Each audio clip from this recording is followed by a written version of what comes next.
Pike's pushed more and far enough ahead. He's got out of line. Is now Pike going to have a go at Werrell? Don't push him off. He's in the championship fight.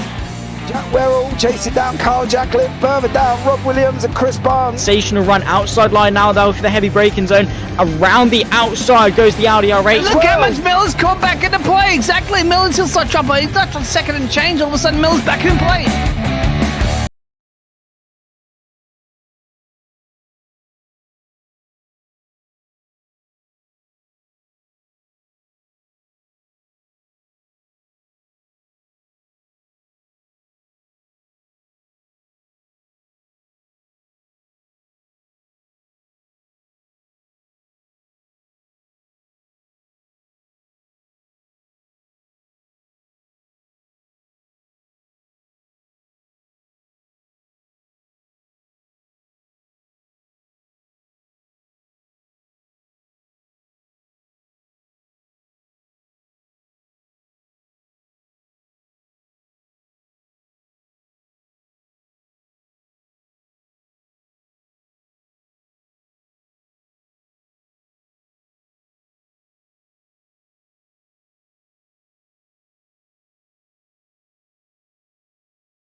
Coming down. Does he have it? Medeiros is going to get it. Oh, they're going to toss it! They haven't got it! He's on the outside line though, going into the fastest corner on the circuit. Surely this can't work. Dominic Ligner has got a sensational run outside line now though for the heavy braking zone. Around the outside goes the Audi R8. Look how much Miller's come back into play. Exactly, Miller's still such up. He's left on second and change. All of a sudden, Miller's back in play. Can Barry do it? Big Barry's going to do it. Big Barry!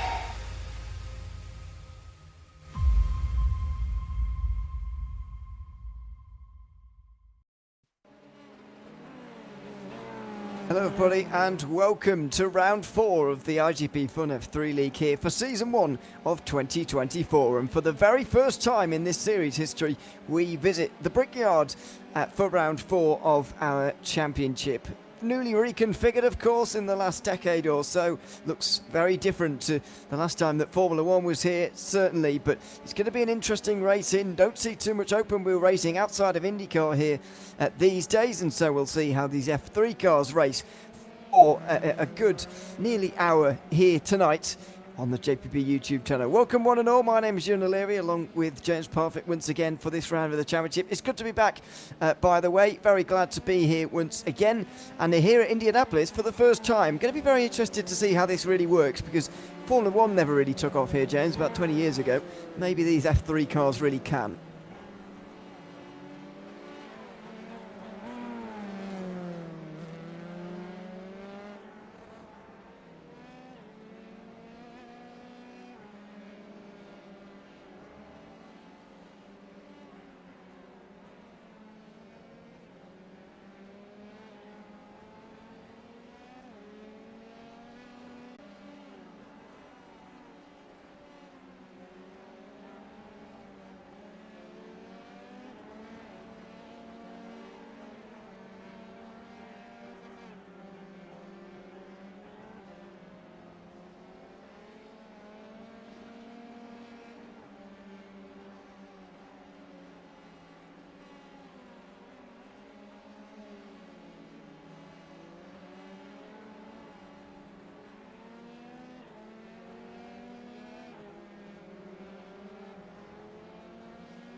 The Vatican City.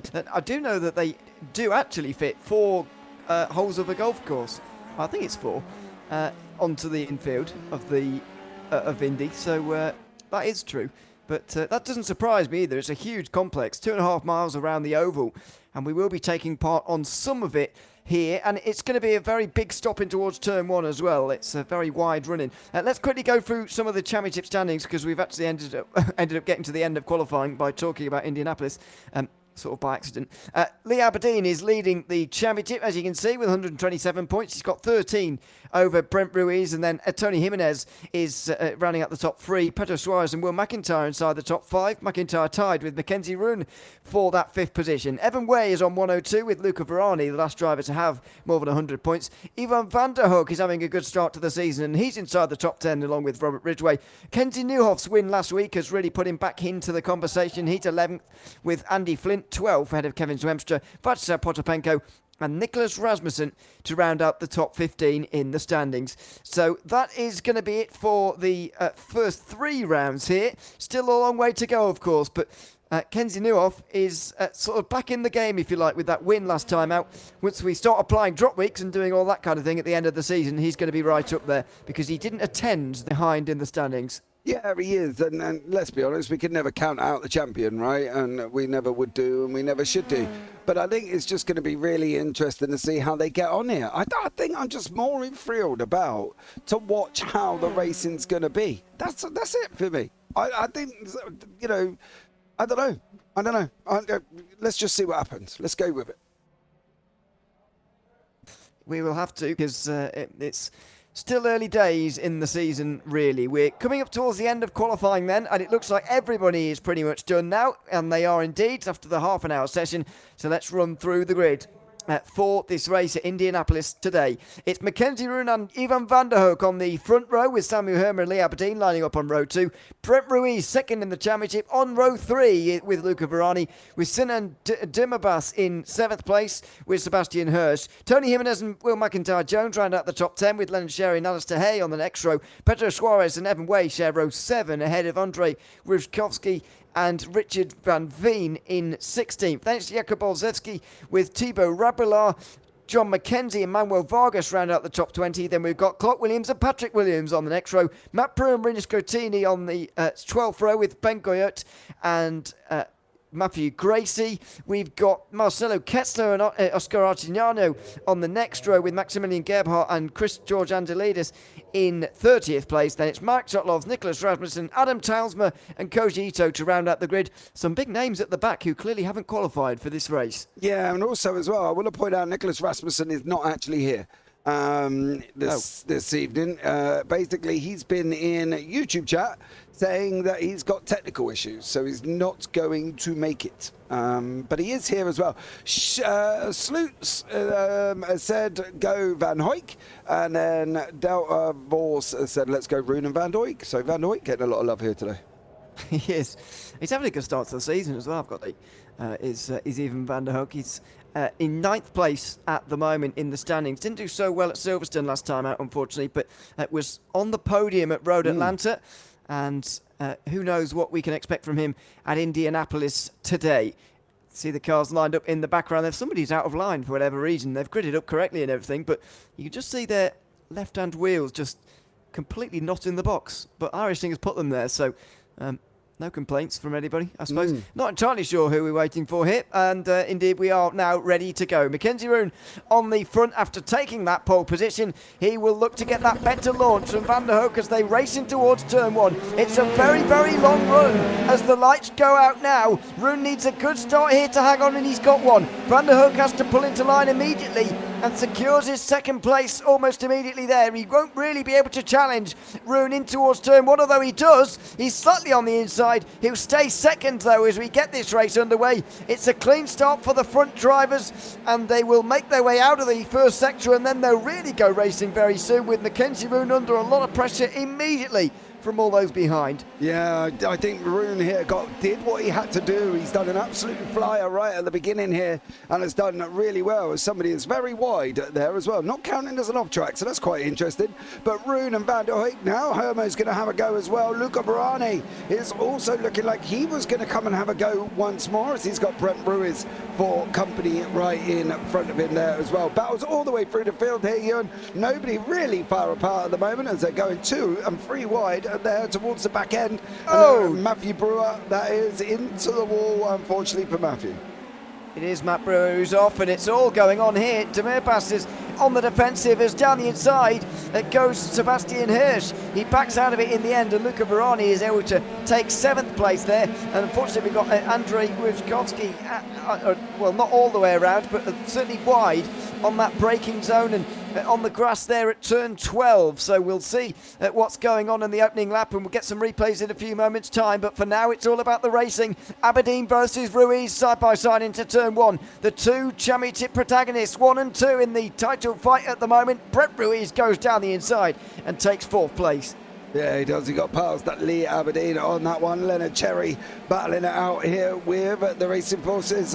Pedro Suarez from the Hydro Race Forces, I should say. Patrick Williams battling it out further down the order as well. Some great action taking place. John McKenzie's just had a bit of a moment. I want to have a quick look back and have a look at some of the incidents. Here is Matt Brewer.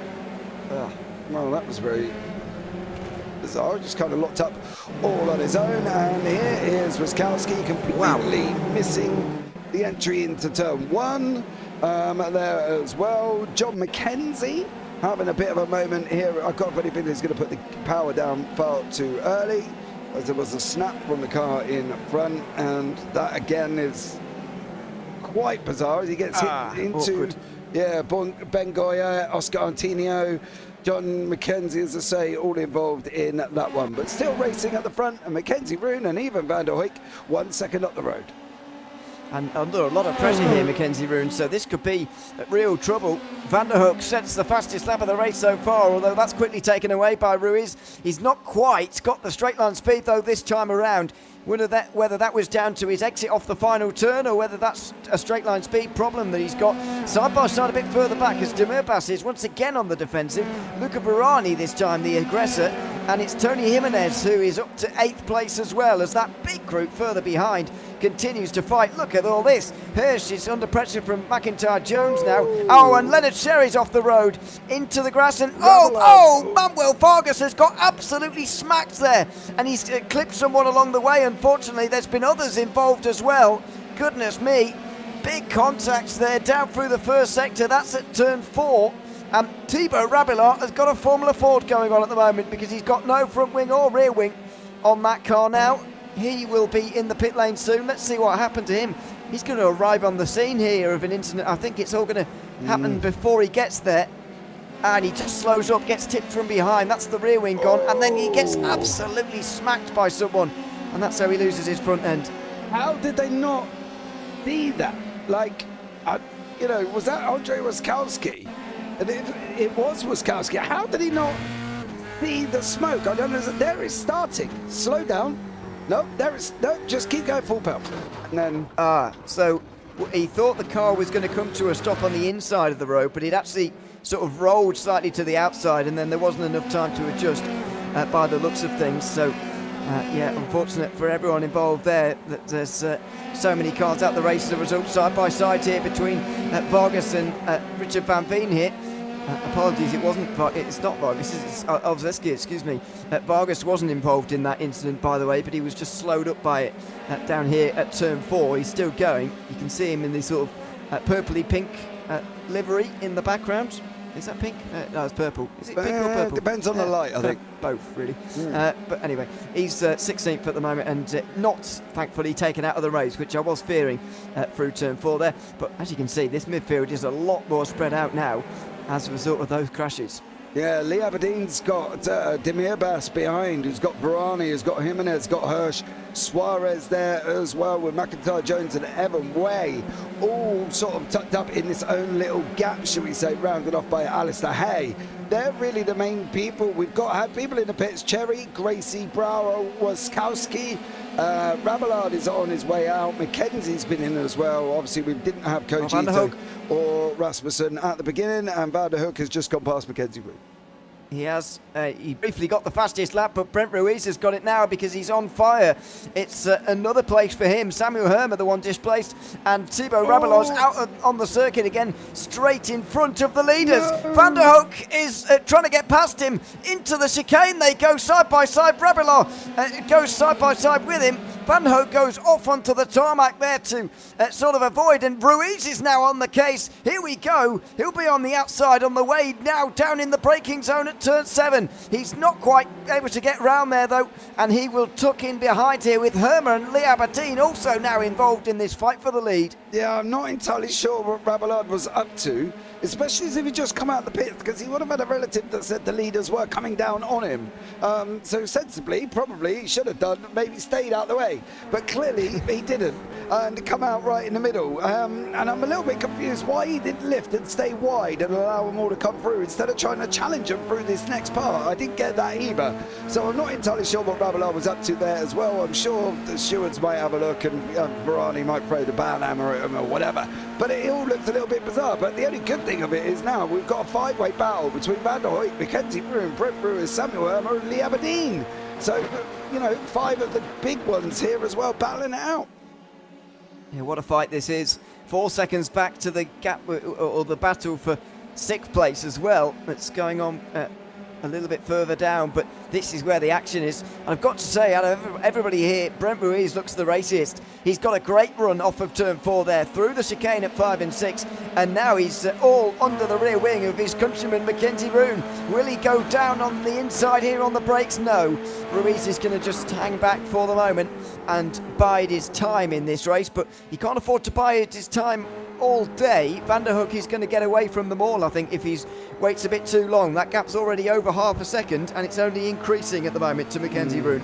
Yeah, they've kind of got to get a bit of a move on, decide what they're going to do.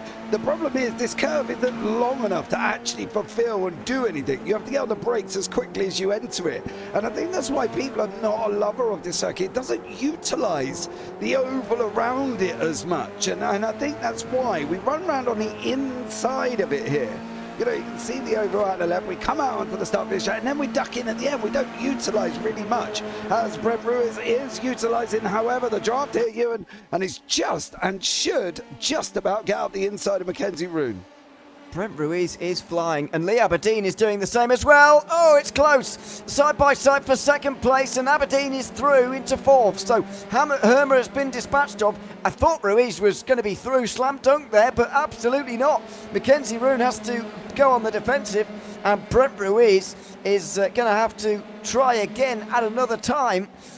For whatever reason, he wasn't able to go down the inside there, but once again, as I said last time, time is sort of running out. Well, not running out, there's still a long way to go in this race, of course, but you can't afford to let that gap get much bigger, because it's nearly at a second now to the leader. Yeah, I think the problem was he had the overspeed, which was great, but as soon as he come out, it was like he hit a wall of air. Nothing. He didn't have any propellant forward whatsoever. So as soon as he come out, he just stopped. And then he had to run side by side because he couldn't go anywhere else. And I think that was such a shame for Ruiz. I think he expected to come out and get a big, massive overspeed like he was carrying, and he didn't get that here as well as they come round back onto the start-finish straight down into turn 14. So I think Ruiz just hit a wall, and he didn't really do a lot after that. Well, let's see what he can do this time. He's in the slipstream, and he's not quite as close as to my eye. No. Let's see into turn 1. No, he's certainly not as close this time on the way down here in the braking zone. So no chance to go through, but at the same time, that's okay. You know, the gap's not going to increase much to Van der Hoek if they're running single file.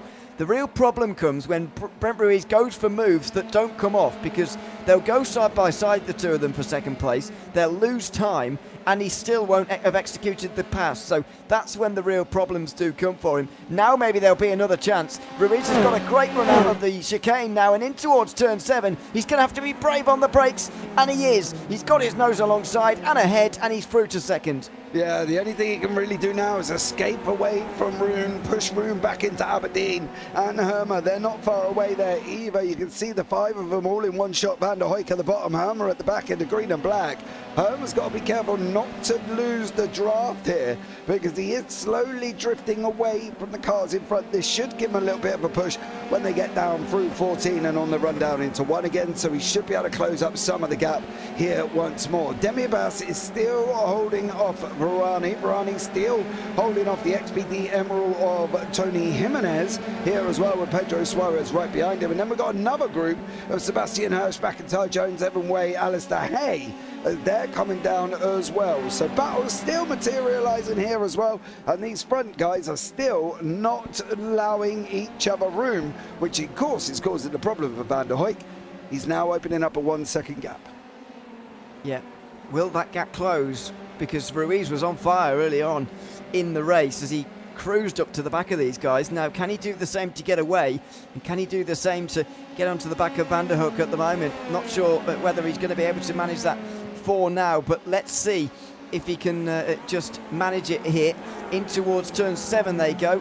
Rune not close enough to pass, and I think we are going to reach a bit of a stalemate now in this group. Everybody seems to have reached their limit in this group, although Lee Aberdeen is starting to catch Rune a little bit, so maybe that's where the next pass will come from here. Yeah, maybe. You see Hermer just slowly drifting off now. He's a second back. And he's got Demir Bass behind him with Varani behind that, and Tony Jimenez and Pedro Suarez going side by side on the run down into turn 12. Suarez did make it through over Jimenez that time around. Great racing from him. And Sebastian Hirsch leading the next pack of McIntyre, Jones, Way and Hay on the way down there as well. So still great action materialising throughout the field. The front three, however, starting to open up a little bit of daylight from poor old Samuel Hermer as they try and close down on Ewan Van der Hoek up front. Yep, Van der Hoek has never won a race in the iGPFun F3 League. He's never done a full season, in fact. Only did a couple of races at the end of last season, and of course he was part of the Netherlands team that were not so bad at all at the iGP F3 World Cup, if you remember. Was it actually week 13 this season? I think it was actually week 13, wasn't it? It was all a bit mad through Christmas, I can't remember. Yeah, when the F3 World Cup was on, he was a part of that team, of course, but unfortunately the Netherlands didn't quite end up winning on that occasion, although he was a part of that team that did all right at certainly one stage. Picked up his first ever podium in this series at Road Atlanta this season. Now he's looking for his first win. Ruiz on the back of him though, or trying to catch him, I should probably say, because he's not there at the moment and the gap's still hovering around a second.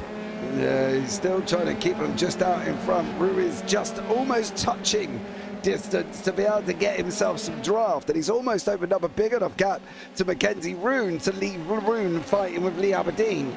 So Ruiz is almost going forward, and he's almost keeping Rune behind here as well. As you can see with Lee Aberdeen, just a massive overspeed. And again, he's in the same scenario as what Ruiz was, but he makes it a little bit more definitively over Mackenzie Rune there. He does make it through, but the same thing kind of happened. He pulled out, he hit a wall, and then he had to rely on going later on the brakes to make it there. Yeah, it's what happens at turn 1 really. It's a huge stop down there, and we could see the second part to this battle now. Turn 7.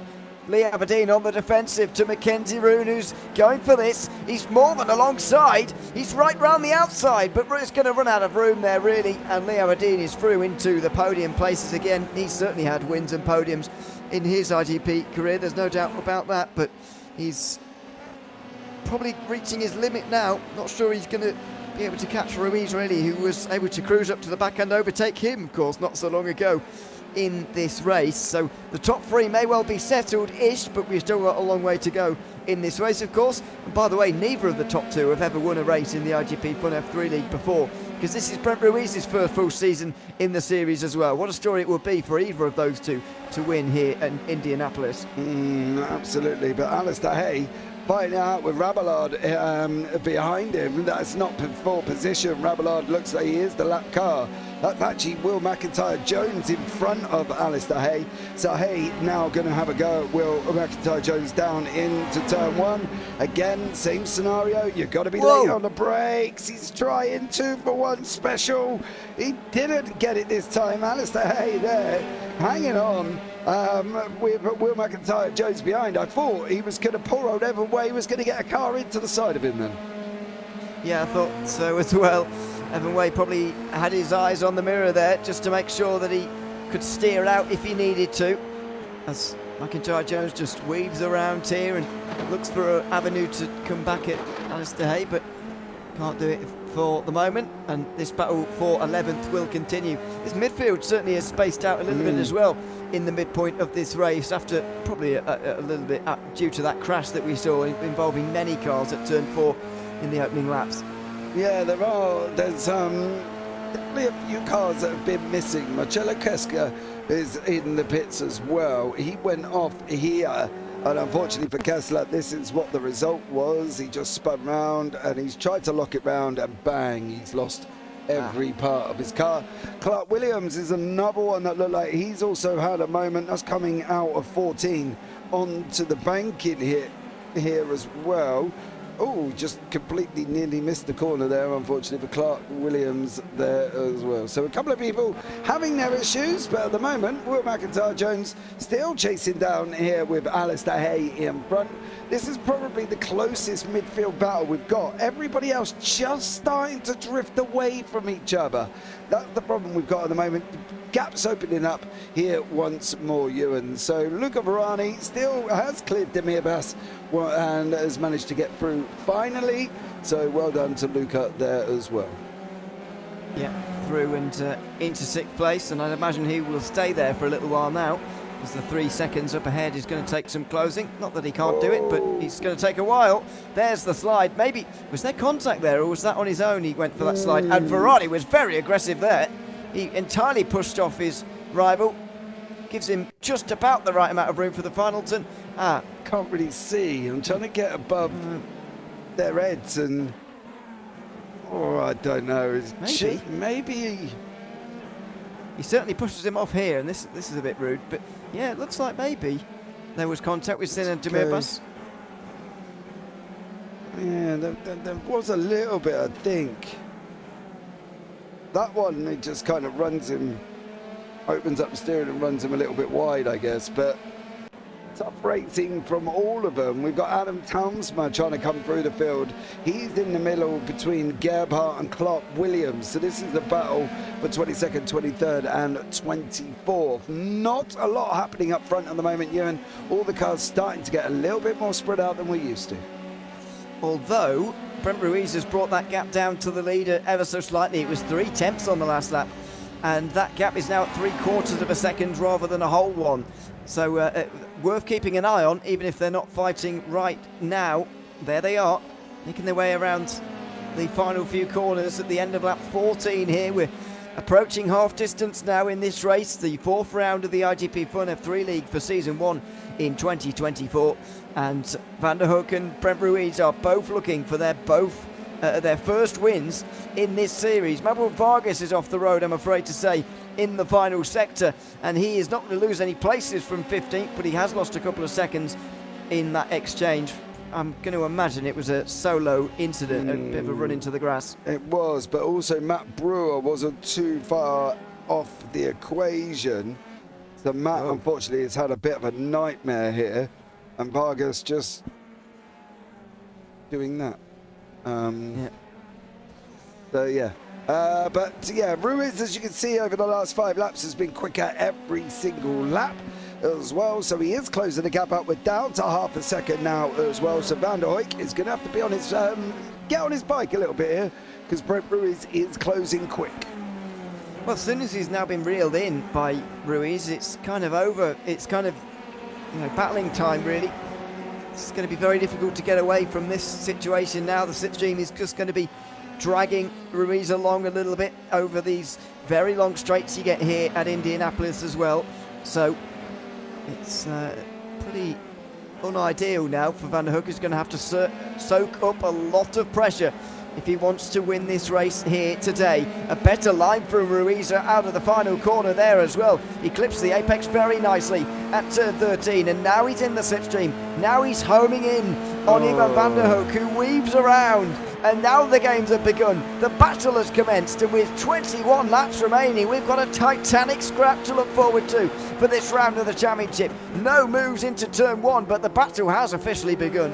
Yeah, it definitely has. Ruiz is bringing in the gap there. He's closed him down every single lap for the last 7 or 8 laps here as well. I did see Van der Hoek moving around on the race circuit. Once is fine, 2, okay, 3, you're weaving a jumper. So, keep it relatively straight and still, because that's one of the things that drives me absolutely crazy. As Ruiz is going alongside as well. There's a car off in front of these.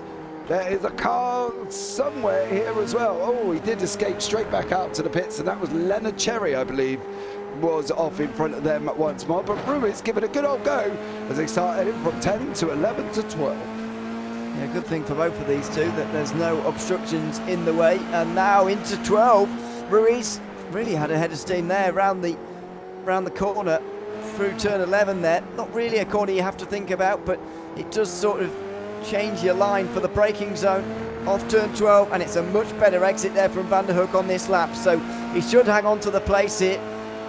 With a little bit of weaving on the straight as well, he should be able to. There's one weave. He can't really afford to do it again, and there he moves back to the racing line. Now he can't defend back to the inside again now, otherwise he really would be blocking, and indeed he stays on the racing line. I think he's treading a line here with regards to the amount of times he's changing line on the straight, but I think he's just on the right side of it at the moment. If he weaves a bit more, then he will be out of the rules, but he's treading the line, but not quite over it just for the moment.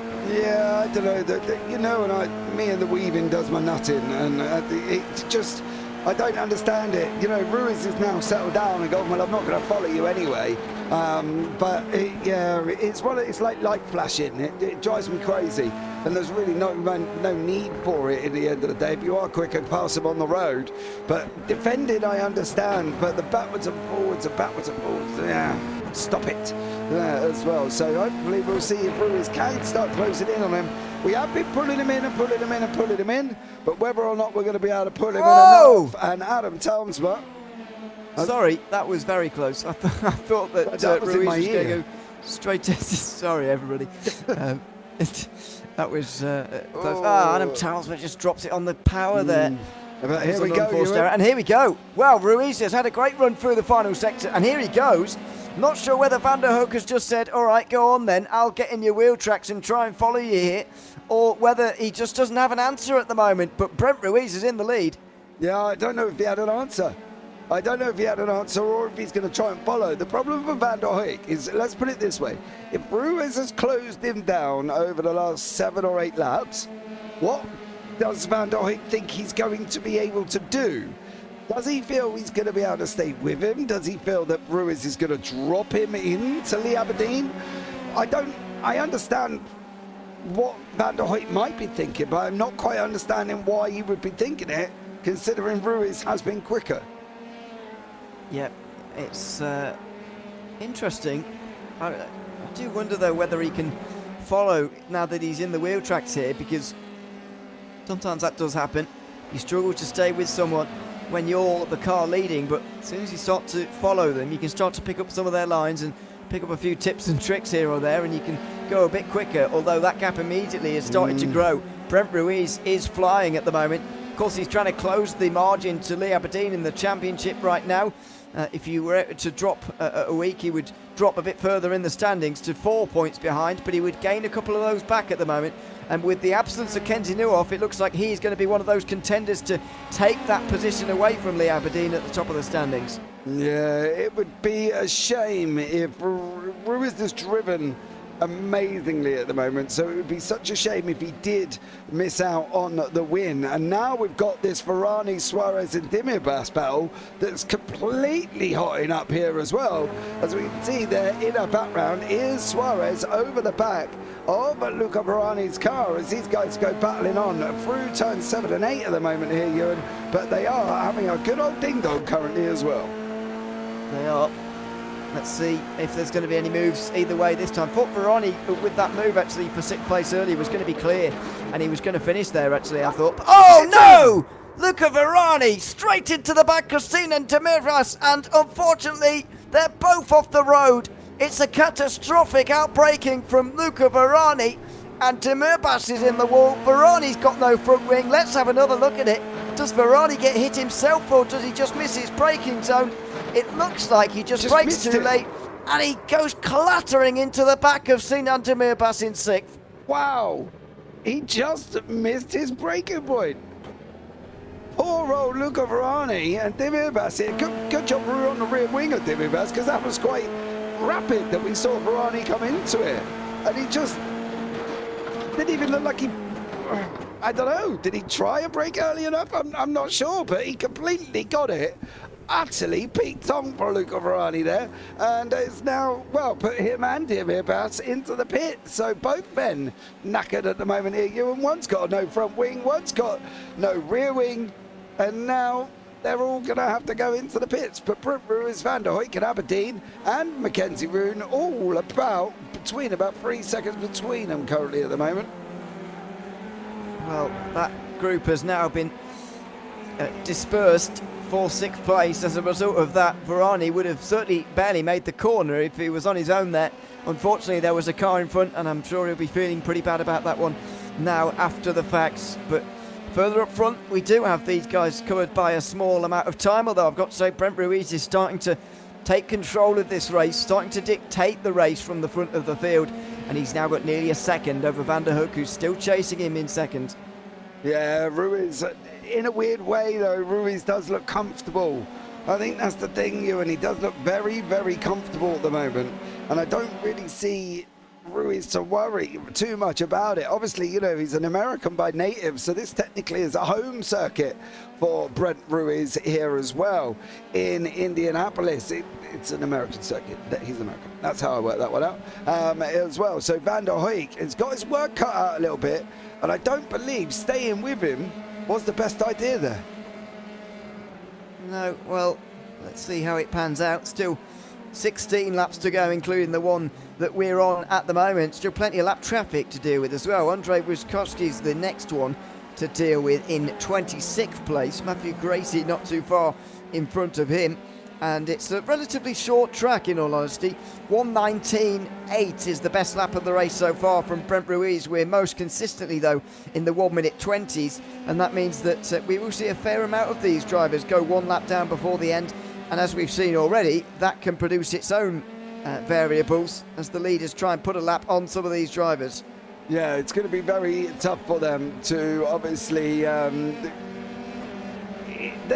thing is with back markers here, although it shouldn't be tough, we did see with Rabelais that it was quite an issue trying to get through. And I'm just hoping, you know, the people in front of Ruiz at the moment, like Wyszkowski, uses a little bit, you know, of the grey matter and basically just keeps it nice and chilled, nice, and don't do anything silly, be predictable and start moving, because they are start coming through the field. And we've still got 14 laps and we've got 26, 25, 24, 23 and 22 not too far away. So Gracie, Van Ven, Luca Varani and JPBroadcasting could be on the borderline to being lapped. Let's hope they just don't make it as difficult there as it needs to be. Well, yeah, they are close to being that, but I think because of their speed relative to the leaders, they might be okay. They might stay ahead of them before the end, but the gap's not very big. Let's see how it goes in the final third or so. This is going to be the interesting battle now, though. Brent Ruiz has a nice lead and it's relatively comfortable, but Van der Hoek is slightly less comfortable. Lee Aberdeen is homing in on him now and is looking for second position. It's been a great season so far for Lee Aberdeen. It was second place at the Hockenheimring for the opening round of the season, a win at Road Atlanta, and second place again last week at Silverstone. He's looking for a fourth podium in a row and a fourth top two in a row if he were to be able to get ahead of Van der Hoek here in this race. He's got a great opportunity, Lee Aberdeen, as well. I think this is probably one of the better opportunities that we've seen him have. I do need to apologise to Brent Ruiz. I did say this is practically like a home circuit because it's in America. I'd like to point out from California, where Brent Ruiz is from, to Indianapolis is about 32 hours in a car and totals 2,191.2 miles. Not really a home circuit, not really local, but it is in the same country. It is. That would be like us saying that Rome is quite close to us, though. So, yes. I don't know. Sorry, Brent. Yes. I'm sure they understand. But anyway, it's we're on home turf, at least in America here. Home continent, should we say? Home continent? Yeah, can we say that? We'll next be in America, by the way, at the Sebring International Raceway. For the next round of the championship. That will come at, well, not for the next round, sorry, but for the next American round. That's on the 11th of February, and then we've got, well, no more. That's it for American racetracks on this calendar. So just the 3 out of this first season in 2024, which is a little bit limited compared to what we've seen in some previous seasons, but we're going to plenty of other ones instead. Van der Hoek slows on the front straight and has given that one over to Lee Aberdeen. Not sure why, but the Australian is now into second. Oh wow! That was close. Yeah, they nearly weren't into anything apart from each other.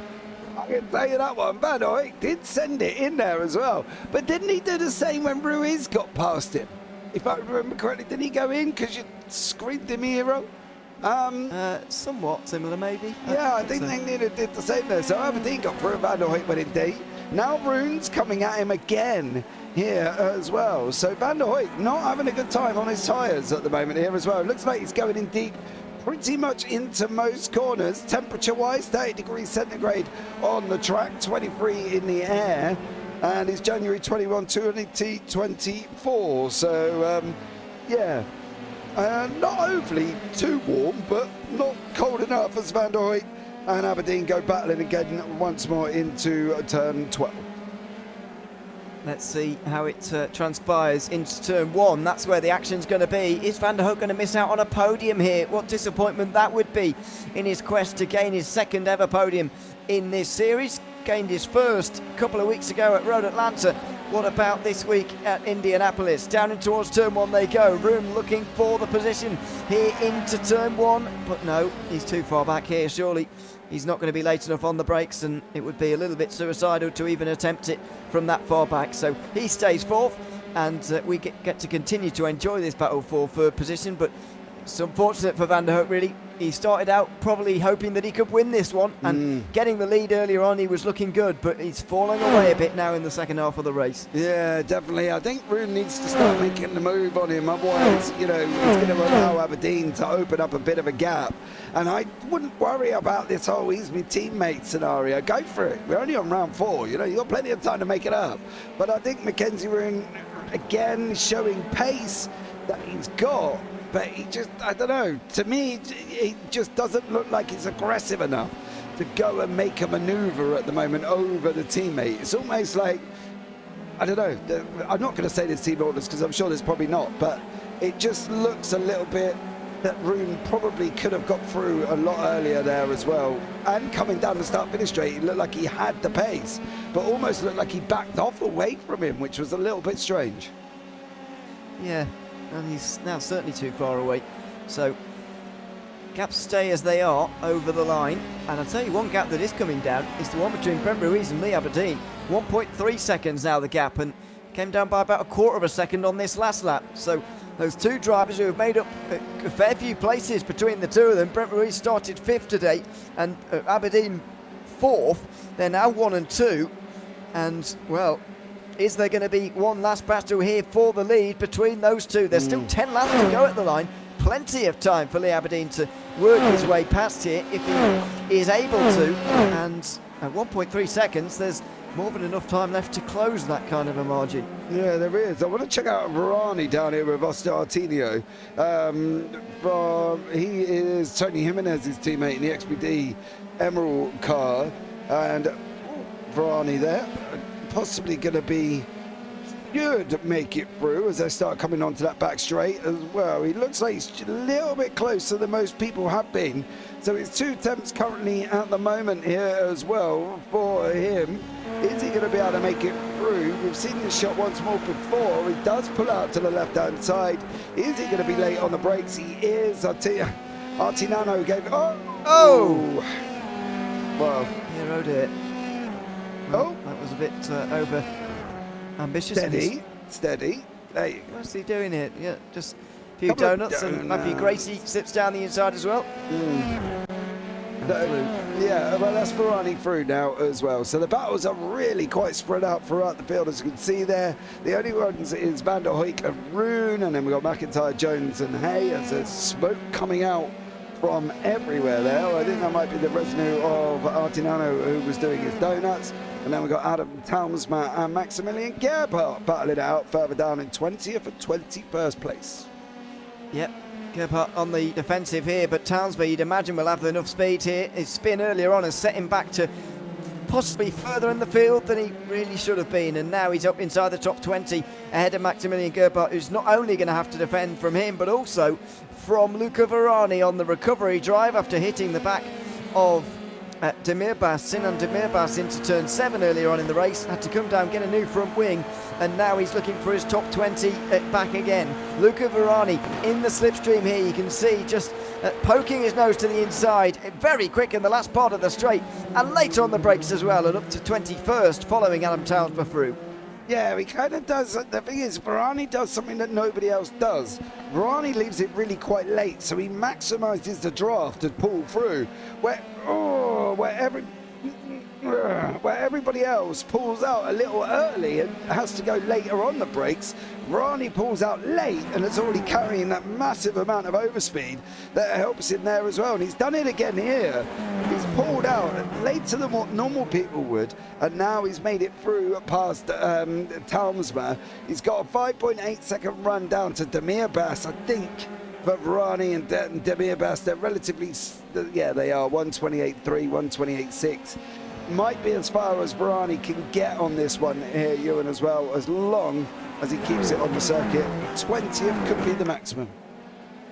Yeah, it probably will be 5.5 seconds, 8 laps, 9 laps really. A long way. It's a long thing, isn't it? It's as Waskowski. And it is Demirbas as well. So maybe it's better they don't catch each other. Really. No, maybe it's better Varani should let him have the position. We've been there before. I'm sure he won't be thinking like that, to be fair. But I don't think they're going to have to worry about that. To be honest, with the amount of time that we've got remaining, there is Andrei Waskowski back onto the track again. And back into 24th, Fedovarchinano. This is Alistair Hay trying to hang on to the final spot inside the top 10, and that is the only gap below a second now inside the top 20. Field very much spread out here at Indianapolis today, very much shaped by those early incidents that we saw in the midfield especially. Yeah, I think that's one of the things here as well, that incident earlier on caused a little bit of dramatics. Don't get me wrong, it wasn't like a big one like we've seen at places like Daytona when we've covered NASCAR, but it was just enough that's caused the field to spread out. I think that's the problem. It wasn't a big, huge one, but it was just enough where the field ended up braking, stopping, and all of this, and then they had to, go stop, and then they all got spread out as Alistair Hay goes up the inside there as well. That was Olezwitsky, I believe. No, that wasn't Olezwitsky. That was a back marker, wasn't it? No, that was Hay. That was McIntyre Jones down the inside of Alistair Hay. Yeah, my mistake.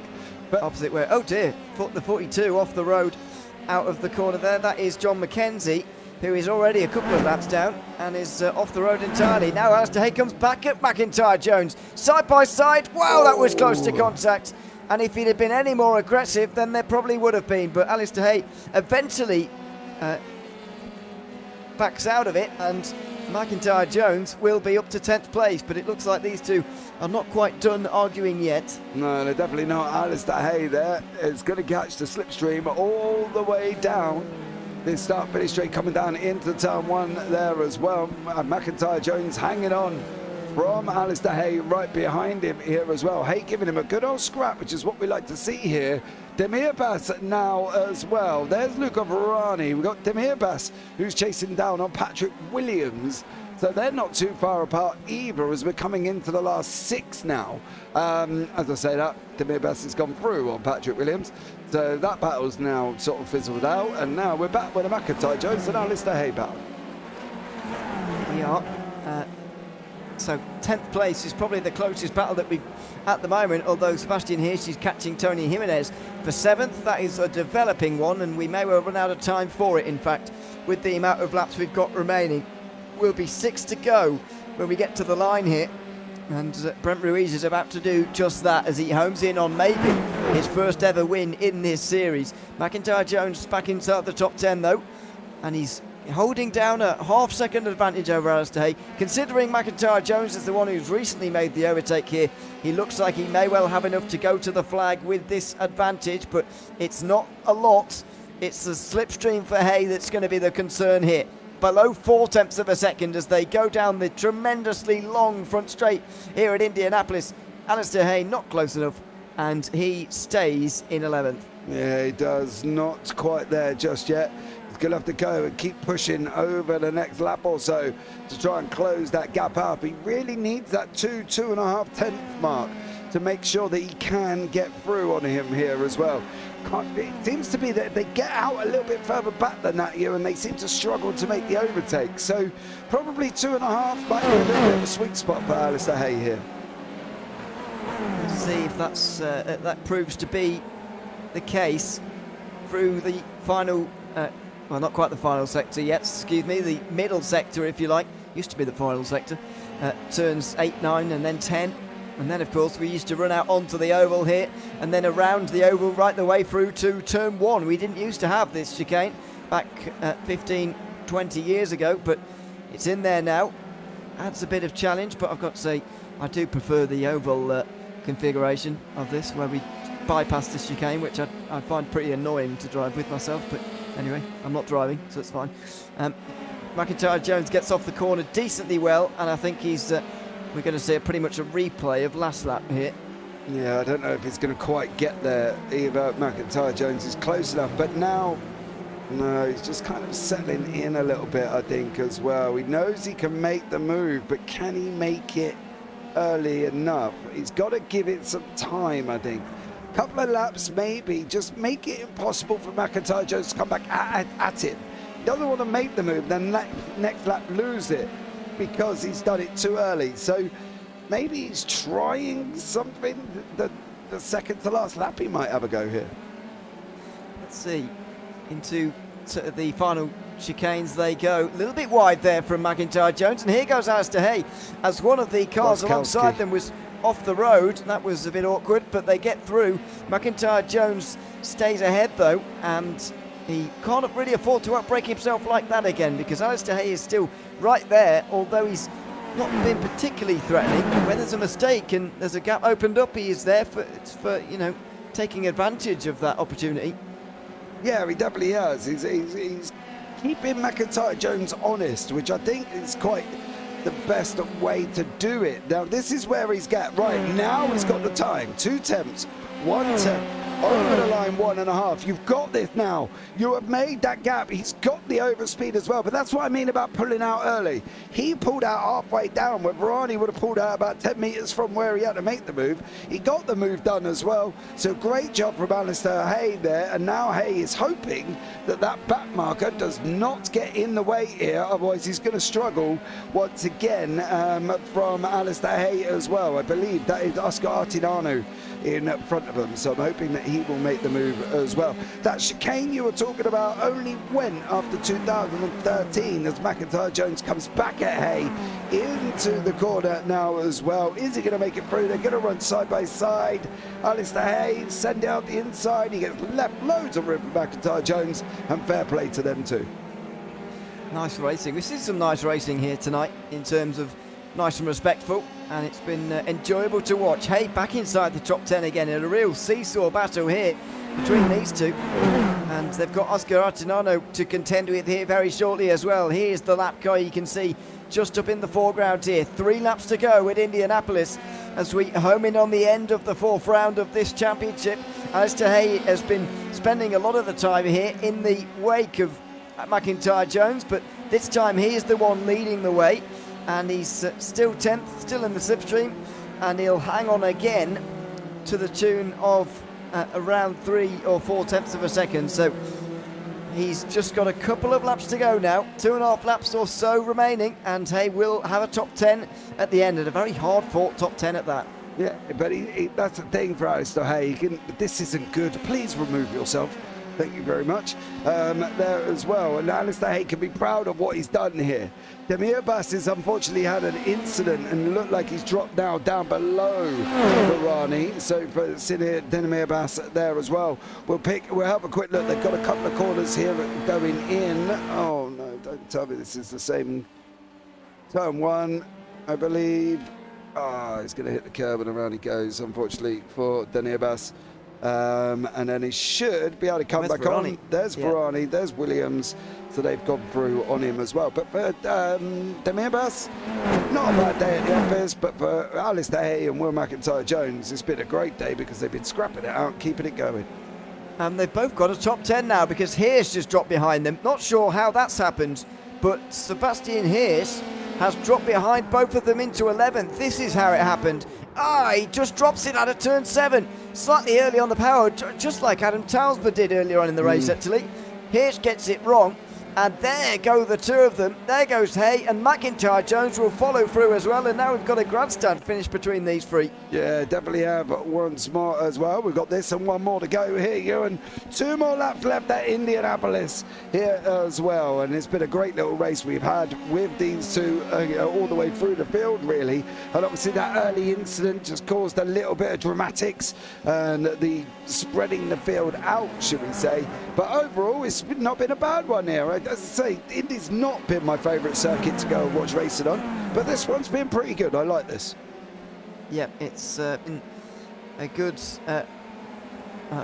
race for round 4 of the championship. Final lap coming up very shortly, and Brent Ruiz might be on his way to his first win. It looks like this battle may be settled here finally as well. His just doesn't quite have the speed of those two in front to really compete here. Possibly partly down to the fact that his tyres may well be a bit ruined after that spin, especially at this end of the race. It's not ideal to have a spin like that. No. And Alistair Hay has just turned on the pace here ever so slightly, and McIntyre-Jones seems too far away to challenge him. Yeah, I don't think he is. I think Hay now has opened up the gap far enough that McIntyre-Jones can't get him down into turn 1. I don't think it's going to be possible here either. And I think Alistair Hay has done an absolute spectacular job taking this 9th place here as well. Up 3 places. McIntyre-Jones in the same place he was when he started as to where he's finishing. We've got Brent Ruiz trying to master some traffic. He's cut through a couple of cars already. Now he's lapping all the way up to Adam Townsmer. I don't think he should get to Townsmer by the end of it as he's coming round turn 11 and 12. I would be very glad about that as well. It's Brent Ruiz's first ever season in the iGPFun F3 League, and he has taken the field by storm. 2nd place in the championship coming into today. He's going to confirm that status with his first ever iGPFun F3 League victory here at Indianapolis for round 4 of the championship. Brent Ruiz wins in Indianapolis ahead of Lee Aberdeen by just under a second. A nail-biter to the end. He had to keep his wits about him through every single one of the 36 laps here this evening, and in the end he gets the ultimate reward of race win for the very first time. Yeah, and he did spectacular as well. He's up 4 places, started 5th, made gains all the way through. Absolutely great job. McIntyre-Jones and Alistair Hay come down to the line, literally separated by not a lot there. And also Manuel Vargas and Ben Goyet are going to come over the line as well. They're coming down into turn 12. So Vargas is not quite finished there as well. But Brent Ruiz, an absolutely stellar job. Closed the gap up to Van der Hoek. Van der Hoek, is he going to be kicking himself a little bit? Possibly. But let's see how this one goes with Vargas here as well. Could be side by side to the line here.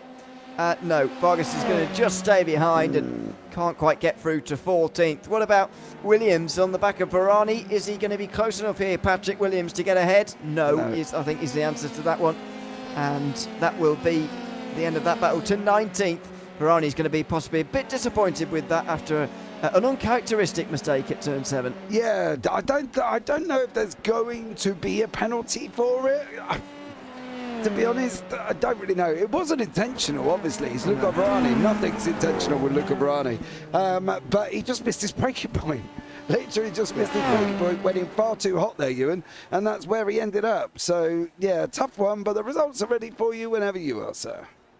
Let's have a look at the results after 36 laps. Brent Ruiz takes the win ahead of Lee Aberdeen, and Ewan van der Hoek and Mackenzie Roon all covered by 5 seconds. Samuel Herman was only 7 seconds back in 5th place, with Pedro Suarez up 7 to get into 6th place. Tony Jimenez finished in 7th ahead of Evan Way, with Alistair Hay fighting off Will McIntyre Jones to the end for 9th. Sebastian Hirsch dropped out of the top 10 very late on. He finishes 11th ahead of Jakub Olszewski. Then it's Rino Scatini up 11, as was Ben Goyette, who finished just ahead of Manuel Vargas. Marek Zotlovs was 16th, our biggest mover forward after qualifying 31st in the field. It was Chris Georgian Delidis pulling it, or running him quite close in 17th. Sinan Demirbas and Luca Verani finished 18th and 19th after their altercation earlier in the race. Patrick Williams finishes in the top 20. Adam Towns was 21st ahead of Maximilian Gebhardt, the final driver on the lead lap. Matthew Gracie was 1 lap down with along with Andrei Wuszkowski. Then it was Richard Van Veen, Thibaut Rabelais, who did recover from having almost no bodywork left at the end of lap 2. Oscar Artinano, Matt Brewer and John McKenzie all saw the checkered flag. Clark Williams, Landon Sherry, Marcelo Kessler all failed to get to the finish. That is going to be it then for the results. A decent time of things here in round 4 of the championship at Indianapolis. A close finish with 4 drivers covered by 5 seconds in the end, which is pretty remarkable after 36 laps of racing. Yeah, it was good, to be fair. As I say, not my favourite circuit. I don't know how you feel about Indianapolis here as well. But at the end of the day, it was good racing and there was still some action. Yes, the incident at the beginning kind of spread everybody out. But, you know, it was still good. And I think these guys can go away and enjoy it. I think they've done a great job. Alistair Hay up 3 places has been absolutely amazing as well. And Marek Otlov's up 15. So a great job from him. Great job from everyone in the racing tonight. Thanks so much to everyone who has been tuned in over the course of the evening. It's been great to have your company once again. Make sure you subscribe to the JPB YouTube channel for all the other racing that is going on throughout the rest of a new week, of course. But as I say, though, thanks so much for coming to watch. I've been Ewan O'Leary alongside James Parfitt, and until we see you in 1 week's time for the next round of the IGP Fun F3 League, it's goodbye for now.